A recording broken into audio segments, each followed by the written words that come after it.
Good evening to you, and thank you very, very much, Ruan. It is an absolute delight to be with you tonight and to be able to speak to you as a very, very exclusive group of people. I have to admit, when I got the invitation to speak about legacy, I wondered if I had to be flattered and see it as a compliment, or whether I was now rated amongst a certain group of people of a particular age and particular reference.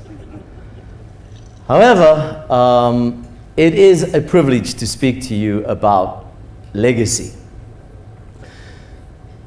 On this coming Friday, I will have the privilege of officiating at a funeral of one of the matriarchal figures in the Doxodeo family, affectionately known as Tannie Muriel Bouwer, has gone on to be with the Lord. And a few months ago, in anticipation, as she was becoming very frail, I went and sat down and said, Tannie Muriel, share with me just something of your story. And then she told me how she and her sister grew up in the north of Pretoria and lost their dad at a very young age. Dad left some money, and her mother decided that she was going to buy a portion of land on which she wanted to trust God to build a church. However, all the money she had was used to buy the land. And so she realized she needed to create some income, became a seamstress, and worked tirelessly, long hours to look after the two children, but also to build a church.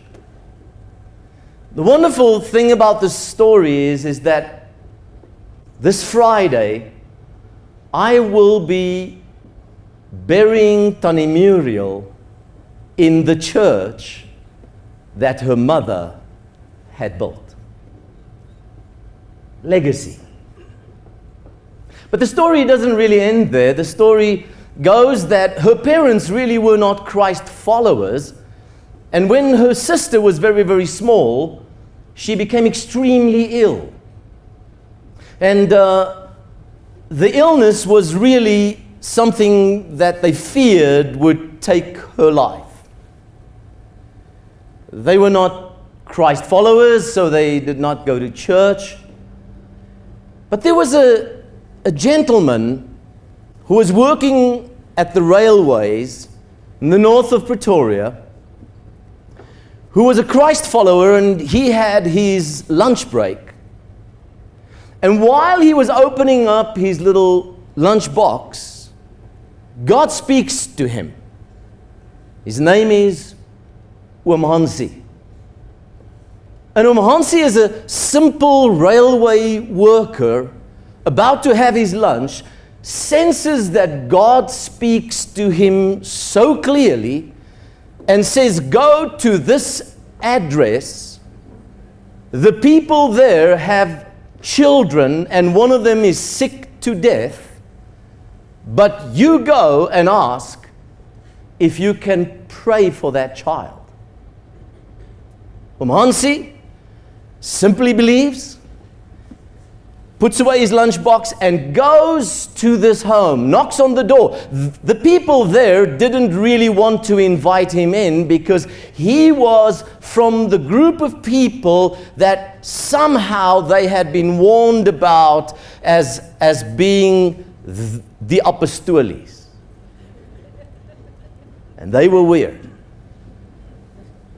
And Hansi knocks on the door and he says, God has sent me to this house. I understand one of your children are very, very ill. Can I pray for this child?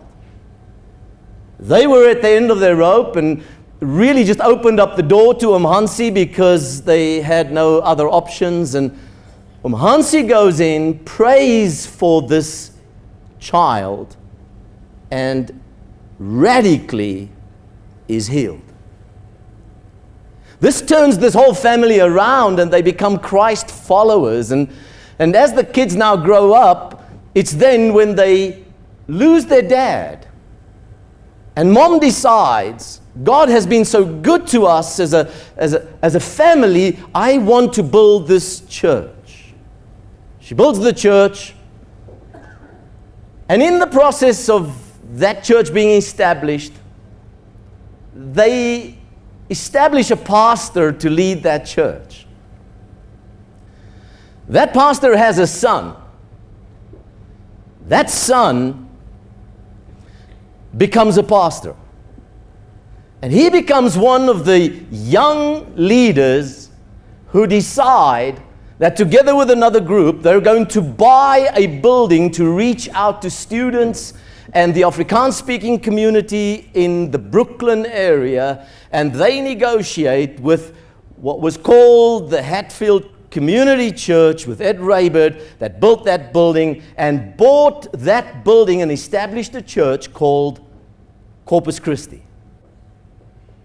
A few years later, in 1992, I get the privilege to enter into the story. And I become the leader of that church, which 4 years later transitioned to become Doxa Deo. And as I reflected just on that process in this week, it suddenly dawned on me that when we think about legacy, it's not just about big name people somehow leaving some kind of a reference behind so that others can see them as great champions of engagement. I enjoy the legacy of a railway worker that listened to God and engaged a process, and now the fruit of that whole process has become part of a legacy that I am now stewarding to another generation.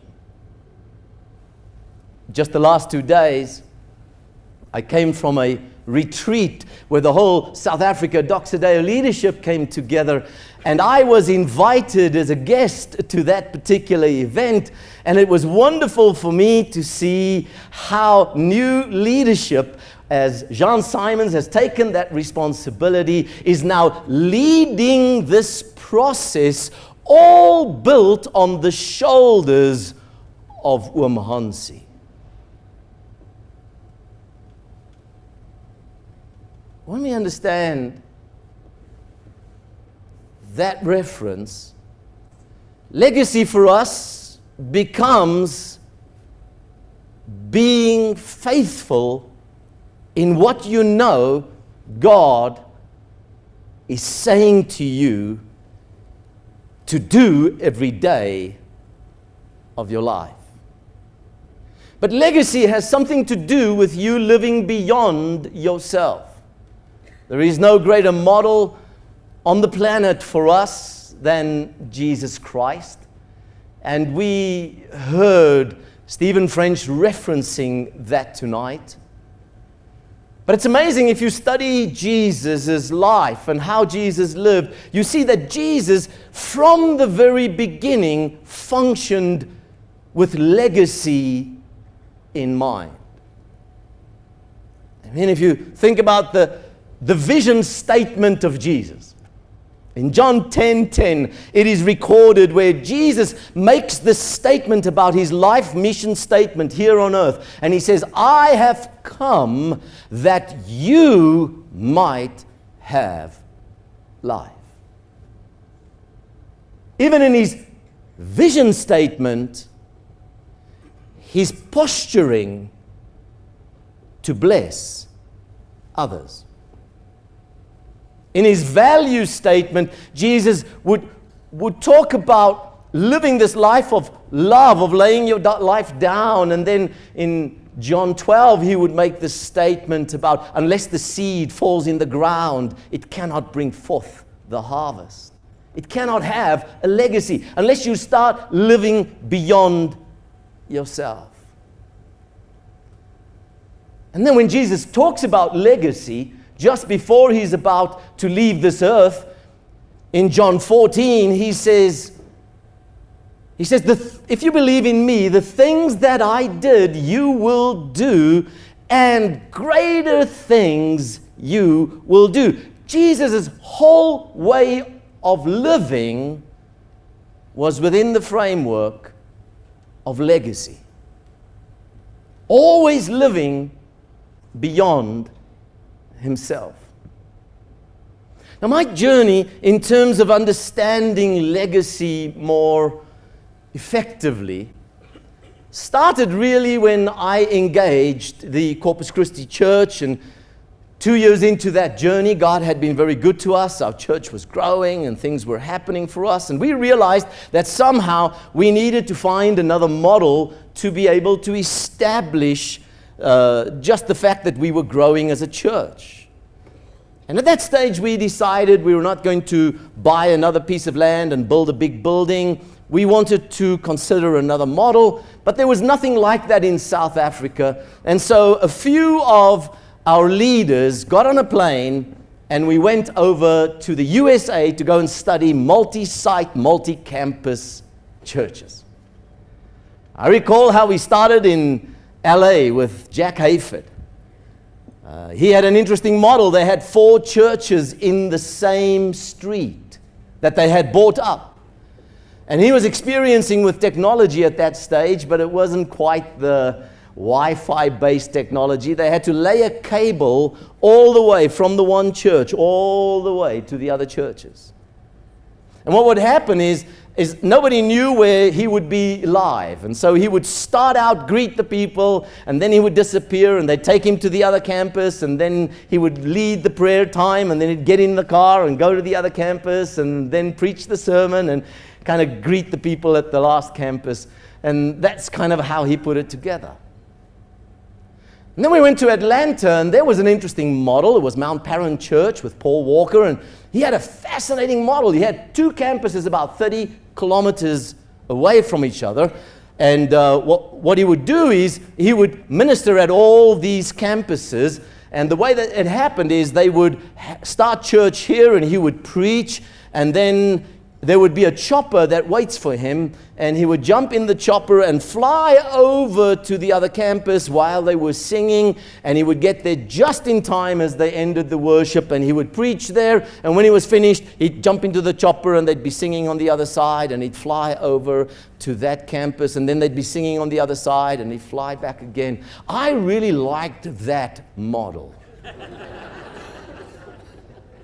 I mean, I saw that chopper, Doxa 1.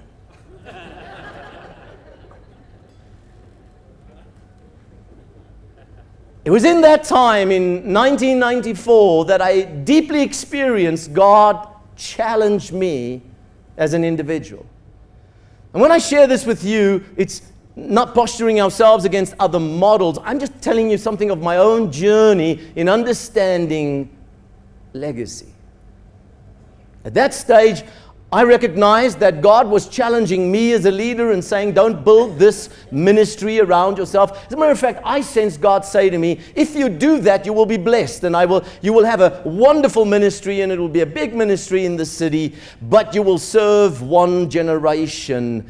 But if you raise leaders and pour your life into a next generation of leaders, you will bless generations to come. Well, that took us down a journey.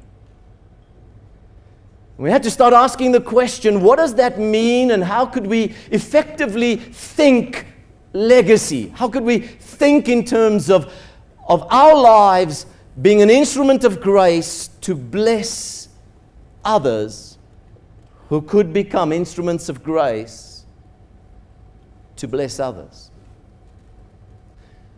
Well, it was in that season that I recognized that I consistently have to challenge myself by asking myself 4 fundamental questions.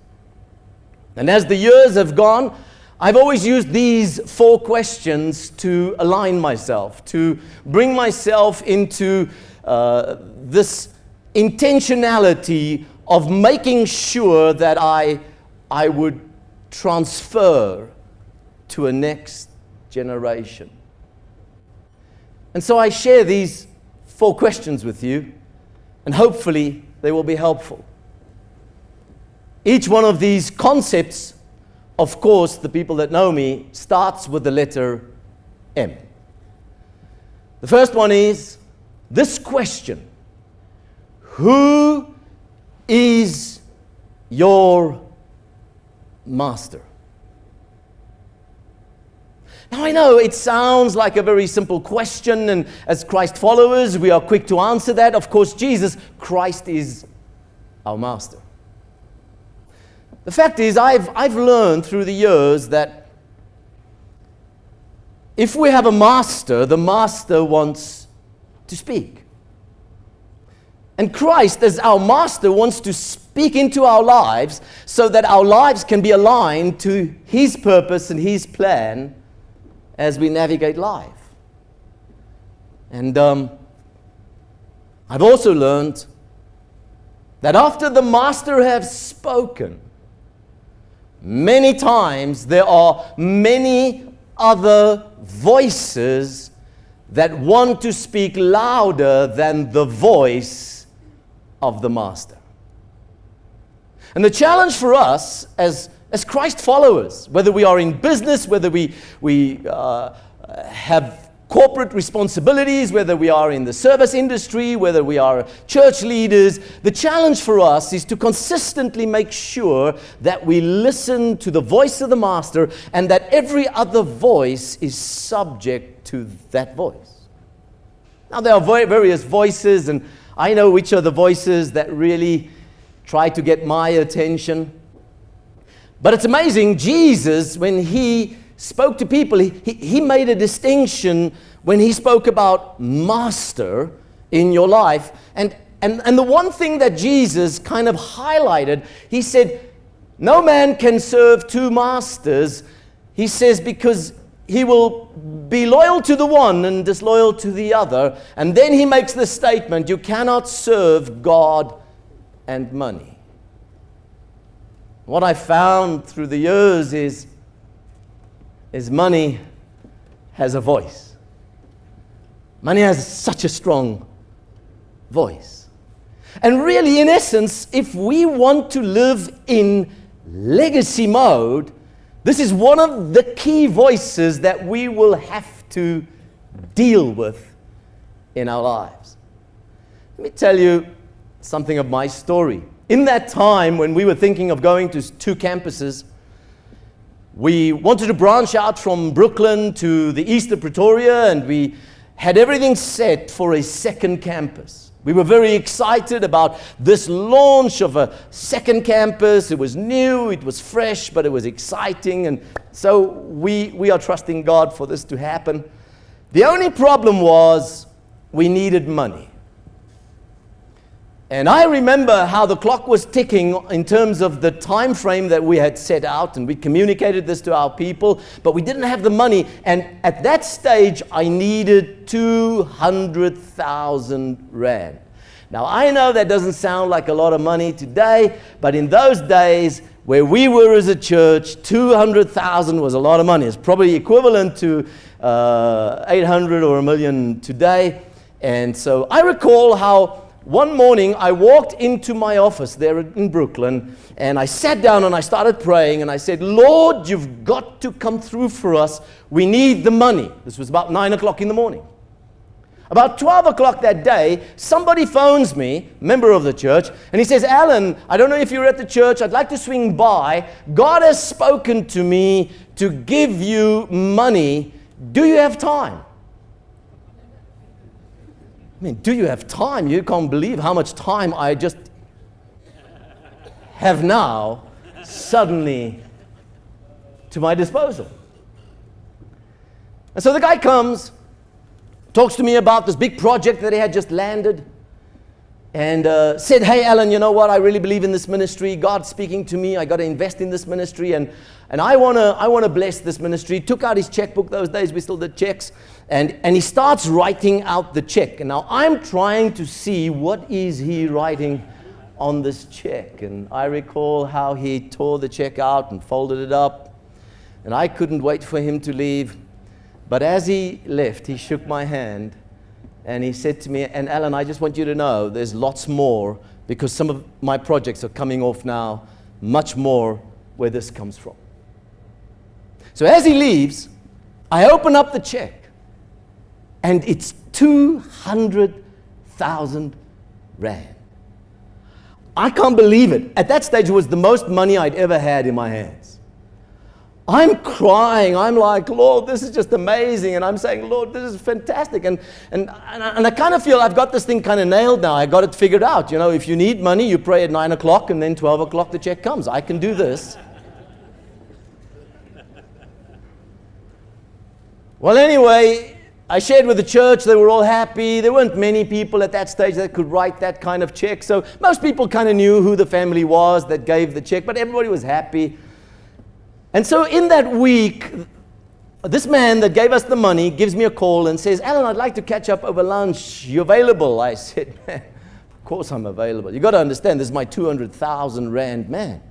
I am available. So here we go for lunch.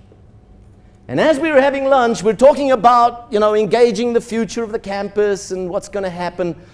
And I recall how at that lunch, he started quizzing me about the fact that we wanted to bring in another leader from Cape Town. Many of you might know Yanni Deerkas. At that stage, he was there. And we wanted to bring in Yanni. He was a good speaker, teacher, pastor, and he could lead worship. He was connected to us over a period of time. And I really wanted Yanni to be on team. And as we were talking through, he says, I hear that you wanted to have Yanni Deerkas on the team. I said, yeah, I'm really excited about that. He says, you know what, I have an idea. What if we did not bring Yanni on board? And you know what? My son, he's a good worship leader. He's busy studying theology. Why don't we bring him on board, and then you don't even have to pay him, because I'll look after him for the whole year. And as he's sharing this with me, I'm like, as a young leader, confronted with a situation of, oh Lord, this is just dreadful. I mean, why is this happening? This can't be. This is my 200,000 rand man. And I did what any good pastor would do. I said, give me a few days to go pray about it. I left there in turmoil, saying, Lord, I'm between a rock and a hard place. I don't know how to respond to this. This is very, very challenging. 3 days later, I made an appointment with him. We sat down, and I said, you know what? I really appreciate the fact that you are concerned about the ministry, that you want to invest in the ministry, and that you have our best interest at heart. But I've really considered it. I really believe that Yanni Deerkas is the person that needs to come. I believe God has spoken in that regard. And as I'm talking to him, I see how I'm losing him emotionally. And I'm saying to myself, Lord, please don't let this happen. I mean, you do know, Lord, that this guy said there's more of this to come. Tough for a leader. He was a pretty straight shooter. He looked at me and said, Alan, I got to tell you, I'm extremely disappointed. And he started unpacking that disappointment. And then he stood up and he looked me in the eye and he said, you know what? I'm so disappointed. I want to tell you, if you guys can't be good stewards of the money that is entrusted to you, I'll have to reevaluate my engagement in this church. I'm stunned. I'm a young leader. I mean, I was young and zealous for God and thought everybody would be gung-ho on the same page. I mean, here I am as this young leader. I still had hair. It was good. Well, they did make a decision, and they left. The whole family. You got to understand what's happening in the church. These are the people that gave the money. So now people, 3 weeks later, realize these people have now left the church. So now people are asking questions. Asking the question, so why would the people who gave the money now choose to leave the church? And I'm stuck. I can't go public. I have to navigate this as a leader. I feel I'm torn in this process. And people are saying, so what did you do with the money? Well, the reason why I can tell you this story is 2 years later, that man and his son were back in my office, and they were crying. And they said, Alan, you know what? We made a massive mistake. We tried to manipulate you with our money. Would you allow us to come back? And we could embrace them, and they became part of the family again. And a little later, actually a few years later, we did appoint his son. But here's what I learned in that moment. Never compromise the voice of the master. If you are prepared to compromise the voice of the master, it will have a distinct influence in terms of the legacy.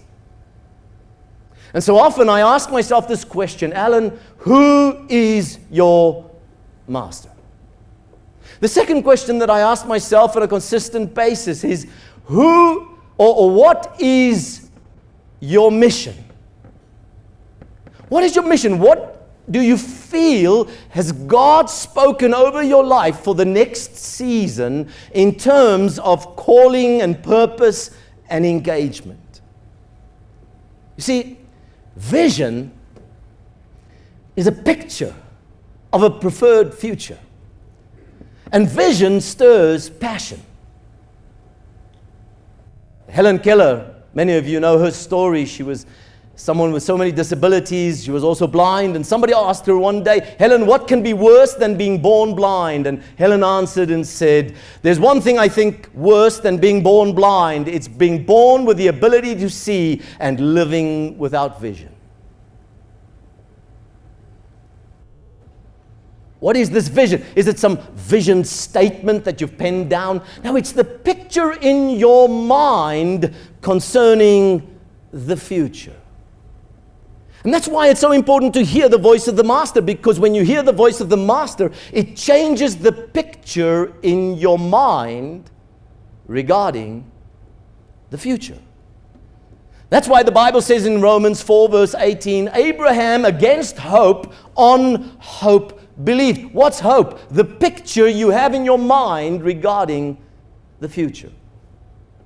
You see, when we think about the future, we think in pictures. Most of the time we think in pictures. Let me explain to you. When I stopped here this evening, I got out of the car and there was a dog. But it was an ugly dog. And it was a big dog. And this was an aggressive dog. This dog wanted to bite me. So I knew I had to get away. So I started running. But the dog was chasing me. So I had to jump onto somebody's car. There was no dog. But listen to what just happened. I said there was a dog. When I said there was a dog, you did not see the letters D-O-G. You saw a picture of a dog. You saw your nice little dog, and then I said it's an ugly dog, and you knew it was not your dog.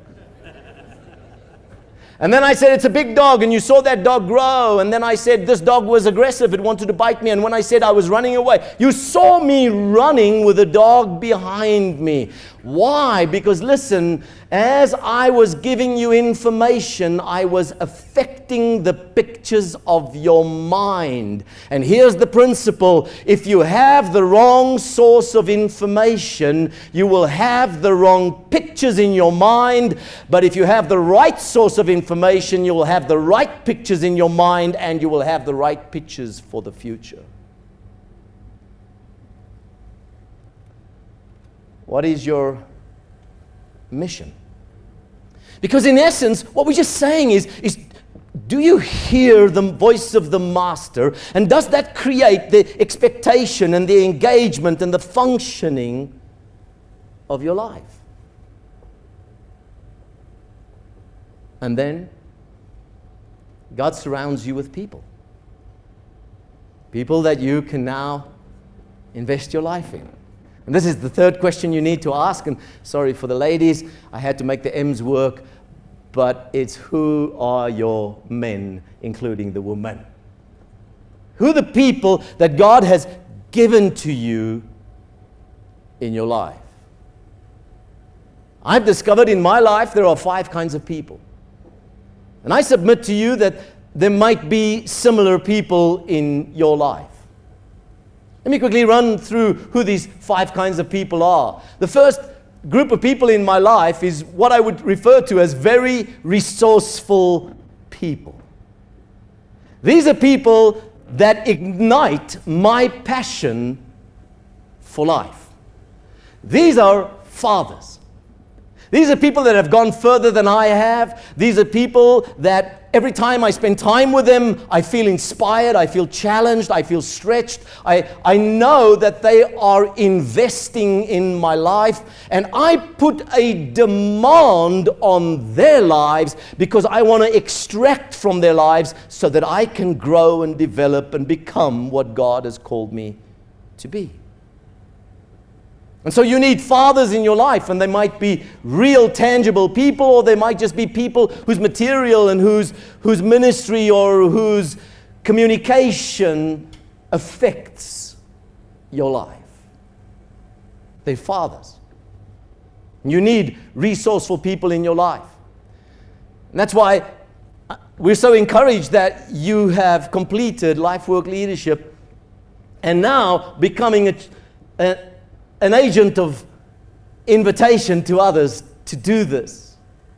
Because you can never come to a place in your life where you feel you've arrived. I have a great grandmother who's also gone on to be with the Lord. And she was about 83 years old when I phoned her one day, and she wasn't answering the phone. And so I was getting a little concerned. It was at night. And so later that night, she phones me back. She says, "I see you've been trying to get hold of me." I said, "Yeah, Oma, I'm concerned about you. Where have you been?" She said, "Oh, I've just come from a small group training course. I've signed up to become a small group leader." And I'm on the phone, I'm saying, "Oma, you're 83 years old." She was kind of offended with me and said, "Listen here, let me just tell you something. I still have lots that I want to do for God, and I can do with all the training that I can get." When I heard that, I said, "Lord, give me that spirit, that I would always be open to grow and develop and become." But not only resourceful people, you also need very important people in your life. These are the people that share your passion. These are your friends. These are the people that not necessarily have gone further than you are, but they're peers. They're at the same level as you are. And they are the people that engage your life and keep you accountable and speak into your life and navigate life with you. They're people that believe in you and trust God with you, and they're friends. And it's so important that you will have those friends. Because you see, it's also just a friend that will tell you if you've messed egg on your chin. It's only a friend that when he speaks to you says, "Hey, maak so." If it's a good friend, they'll do it for you. We need friends. We need people that can speak into our lives, people that will keep us accountable, people that would even say to us, "Listen, you know, God is with you and God's grace is upon your life and you're a wonderful person, but what you're about to do is just stupid." We need friends. And then, very teachable people. Very teachable people. These are the people that catch our passion. These are the people that really want to journey with what God has entrusted to you.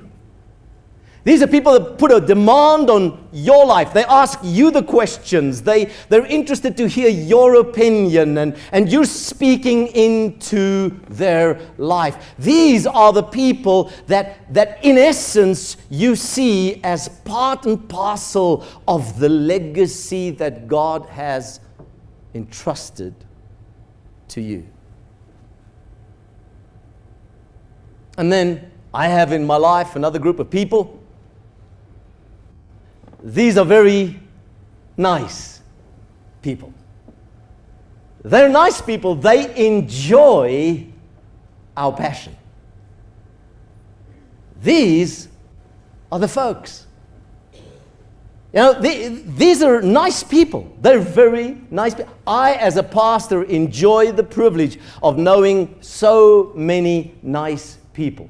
They're the people that are always smiling at me when I preach. They laugh at all my stupid jokes.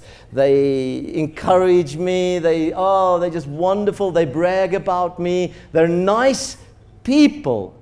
But that's all they are. They're just nice.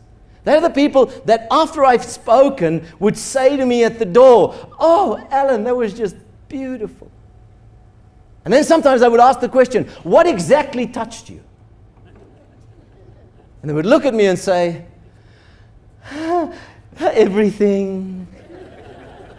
And I know what they're actually saying is nothing.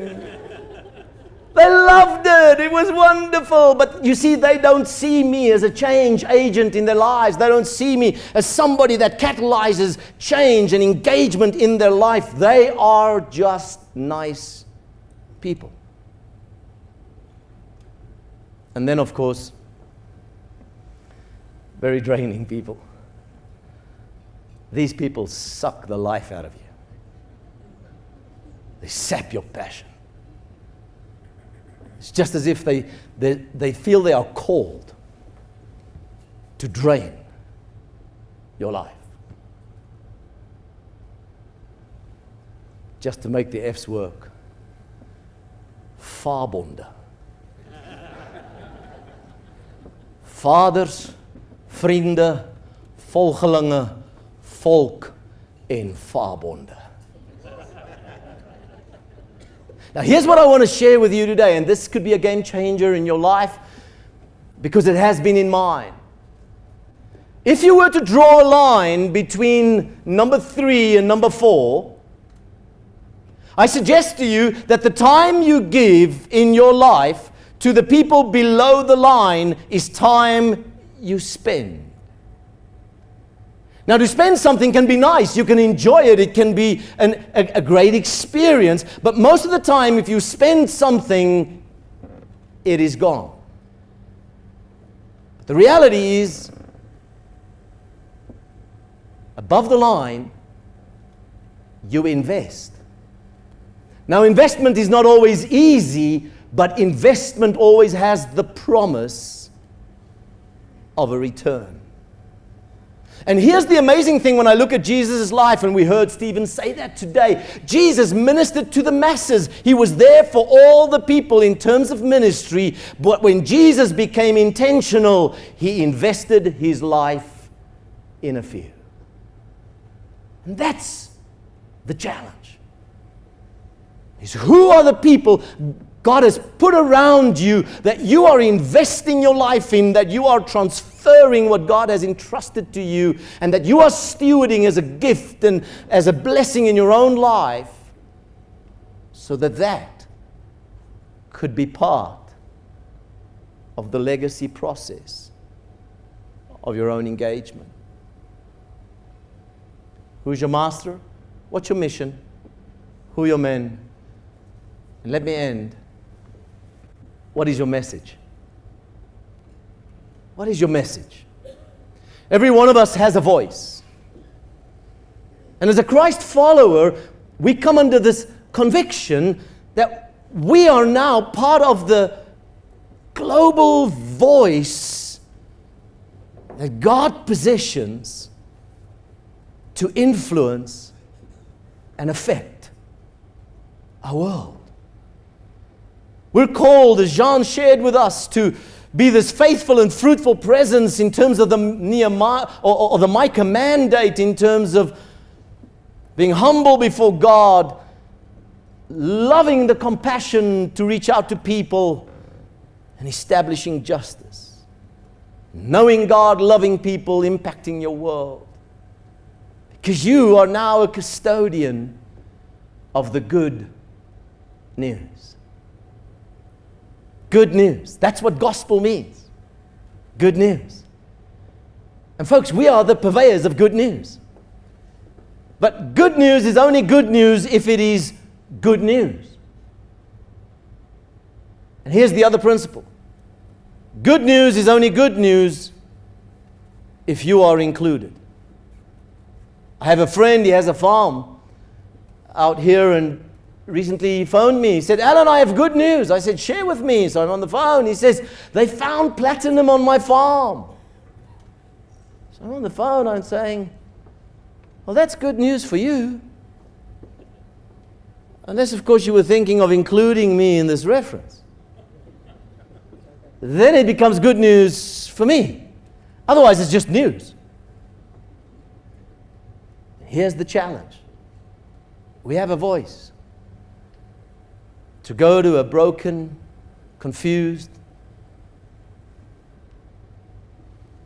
just ravished world with good news.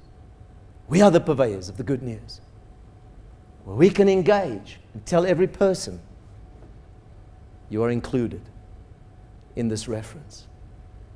And my submission to you tonight is that legacy is established by people who hear the voice of the Master,